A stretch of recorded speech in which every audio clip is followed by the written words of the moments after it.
morning. Welcome to the Pastor's Podcast. Good to have you along with me on this Tuesday morning, September the 9th.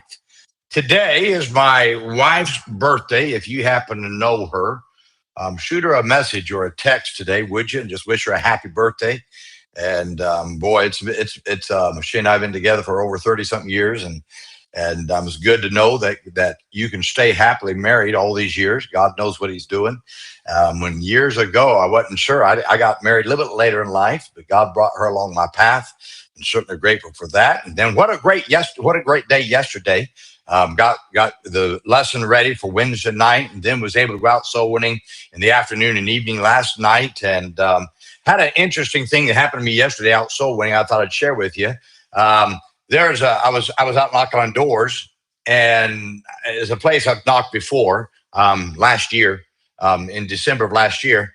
And there's a man that I'd led to Christ back December the 9th. He's never come to the church. I lost track of where he was, and he saw me. He started waving at me, and I waved back, and I told him, I said, "Hey, come here." And he came down, and we began to talk. And this is what he said. He said, "Preacher," he said, I've been praying that God would get you back my direction. He says, "I need to get in church." And I said, "Well, you need to get in church." And I said, "You got saved back when I met you the first time?" He goes, "Yes, I did." That's what. Now you need to get in church. And he's supposed to come on this Sunday. I'm looking forward to that. Can I tell you, that's why you keep on going soul winning. Some of those that you lead to Christ, you may bump into them later. And the later time might be that time that God draws them into the services and in the church, and then they begin to grow in the Lord. So I would encourage you to be sure that you stay faithful to this thing called soul winning. Well, today I want to talk to you from Psalm 78, verse 41. It says, "Yea, they turned back and tempted God and limited the Holy One of Israel." Turning back is one of the most cowardly and faithless acts that anyone can do. God said 3 times in Psalm 78 that his people turned back. They turned back on the day of battle. They turned back and refused to go forward into the promised land. They turned back and were unfaithful to God to live so that they could live a worldly life like the rest of the nations. How sad it is that these people turned back. As much as we criticize these people, there are many believers today who have turned back on God. Now, I don't get it. I'll be honest, I don't get it. You serve an omnipotent God who is merciful and gracious, a God that has blessed you beyond measure, and you still turn back on him. Now, several reasons many have turned back on God. First, they turn back on God because the world's lure seems to be more appealing than serving God. Serving God may not be appealing, but its benefits are far better than the heartache of worldly living. You can turn to the world for the pleasure and fun, but you will always find the world's promises are bags with holes. The world has never followed through on one promise. The only thing they give you is a bag with holes on the bottom. Everything they give you goes right through, and then you're left empty at the end. Second, they turn back because the battle is too hard. Many have stepped into serving God, but then they quit when they found how hard it is. Boy, there's a lot like this. Serving God might not be easy, and it is not easy, but anything good in life has never come through a life of ease. Now, everyone wants God to invest in them when they have not proven they are a worthy investment. You may turn back when serving God gets too hard, but you are turning back on God's blessings that he had in store for you. Blessings that are far better than the life of ease. Just because the battle seems hard, my friend, the life of ease leaves you empty at the end of life. You may have battles, but battles won leaves you many victories to talk about at the end of life. Third, they turn back because of a life of sin. Many have served God for many years, but for one night of pleasure, they've turned back. The pleasure of sin only brings a life of heartache. The pleasure of sin is but for a moment, but the heartache and regret it causes are for a lifetime. Fourth, many have turned back for the sake of making money. There are many believers who turn back because they thought money was of more value than serving God.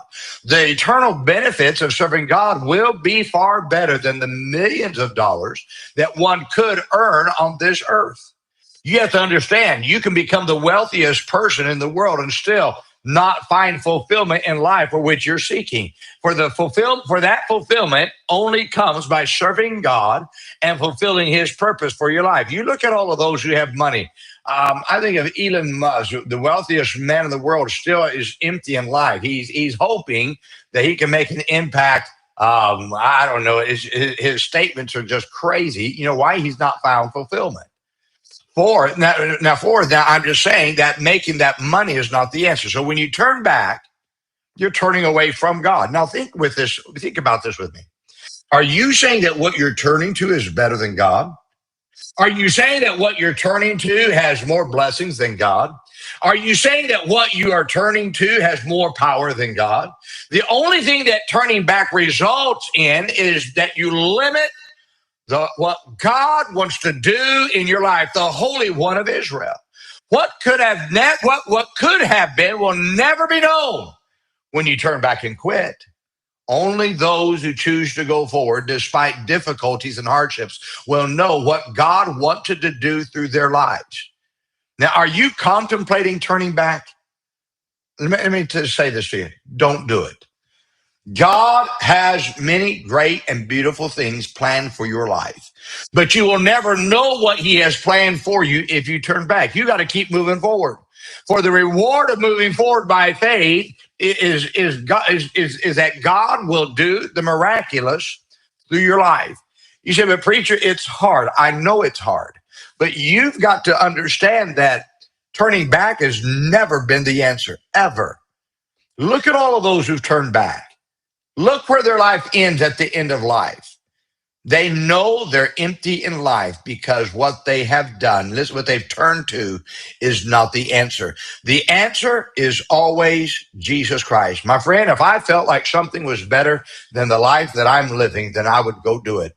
But I've learned one thing. I've watched others who have turned back, and at the end of life, they live a life of regret, wondering what could have been.